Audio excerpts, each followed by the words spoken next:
Hello बच्चों, आज मैं आपको छोटूज़ हाउस चैप्टर 5 पढ़ाऊँगी। बच्चों, आप ये चित्र देख रहे हैं ना, ये देखिए, ये चित्र है। यहाँ पर इसके अलग अलग पार्ट दिए हुए हैं। इस पे लिखा है Chhotu came Mumbai for the first time.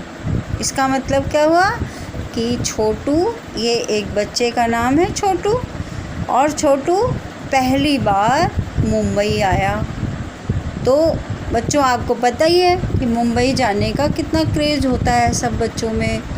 तो इसी तरीके से वो भी पहली बार मुंबई आया। कुछ बच्चे ऐसे ही चले जाते हैं घर से कि वहाँ का चमक दमक देखकर और वहाँ का नाम सुनकर कि वहाँ बड़े बड़े एक्टर रहते हैं, ये वो सब सुन के बड़े बड़े बिजनेसमैन, कुछ बच्चे ऐसे ही चले जाते हैं अपने घर से।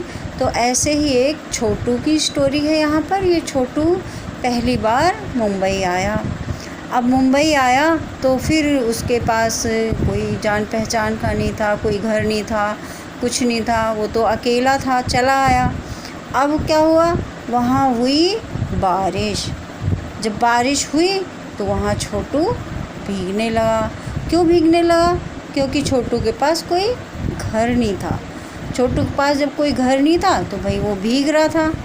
अब जब भीगते भीगते उसके मन में विचार आया कि हमारे पास एक घर होना चाहिए, हमारे पास घर होता तो हम आज भीग नहीं रहे होते। फिर ये सब सोचते सोचते उसकी नज़र जाती है एक पाइप पर।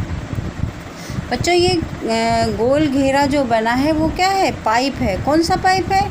जो सीवर का पाइप होता है। बड़े बड़े होते हैं पाइप, वो बहुत चौड़े होते हैं, क्योंकि ये हमें उसके अंदर जाने का रास्ता दिखाई दे रहा। अगर वो ऐसे डला होता पाइप तो हमें दिखाई देता साफ साफ कि कैसे है। तो ये पाइप जो है, जब पाइप देखा उसने तो पाइप देख के, क्योंकि छोटू के पास घर नहीं था, तो छोटू के मन में ये विचार आया कि क्यों ना इस पाइप को ही अपना घर बनाया जाए।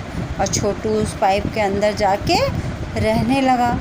फिर जब धीरे धीरे, क्योंकि मुंबई जैसे शहर में कोई रहने की जगह उसके पास थी नहीं, तो क्या हुआ कि वो वहीं पे रहने लगा। फिर उसने धीरे धीरे उसमें, आप अगले चित्र को देखिए क्या किया, वहीं पे उसने खाना पकाना भी शुरू कर दिया।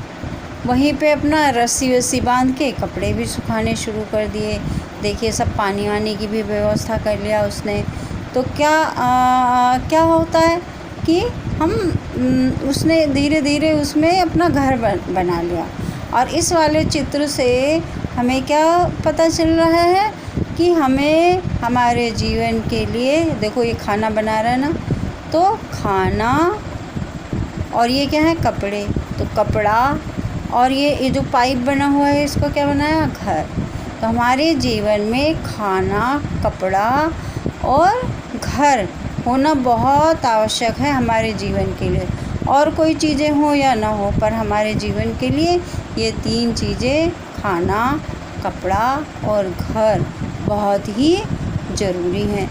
फिर आप अगले उसमें देखिए चित्र में, अगले चित्र में ये क्या है? देखा उसने कि एक और बच्चा आया हुआ है ना, ये तो उसने उसको देखा, और देखने के बाद उसके मन में विचार आया कि इसके पास भी शायद घर नहीं है, तो उसको क्या करूं मैं, चलो अपने साथ यहाँ पर अपने घर में रख लेता हूँ, है ना। तो उसने अपने पास क्यों रखा? क्योंकि उस पे के वो भी अकेला बोर हो रहा था, और उसे ये भी पता चल रहा था कि ये भी मेरी तरह परेशान होगा, इसके पास भी कोई घर नहीं है। तो हम आपस में एक दूसरे का सहारा भी हो जाएंगे, और इसको सहारा मिल जाएगा रहने के लिए, और इसे सहारा मिल जाएगा बातचीत करने के लिए। छोटू को दोस्त मिल जाएगा और इसको आश्रय मिल जाएगा। तो हमें इस पाठ से क्या पता चलता है बच्चों, कि हमारे जीवन में एक घर होना चाहिए, और एक हमारे लिए खाना होना चाहिए, और हमारे को कपड़े। ये तीन चीज़ें जीवन की हमारी मुख्य आवश्यकताएं हैं। इस तरीके से इस पाठ को हम अगर हिंदी में समझ लेंगे तो हमें इस पूरे पाठ को समझना बहुत आसान हो जाएगा। इसके बाद जब आप क्वेश्चन आंसर पढ़ेंगे तो आपको आसानी से समझ में आ जाएगा। इसलिए मैंने इसको थोड़ा सा हिंदी में सरल रूप में आपको समझा कर बताया है। आशा करती हूँ आपको ये पाठ अच्छा लगा होगा सुन के। Thank you very much.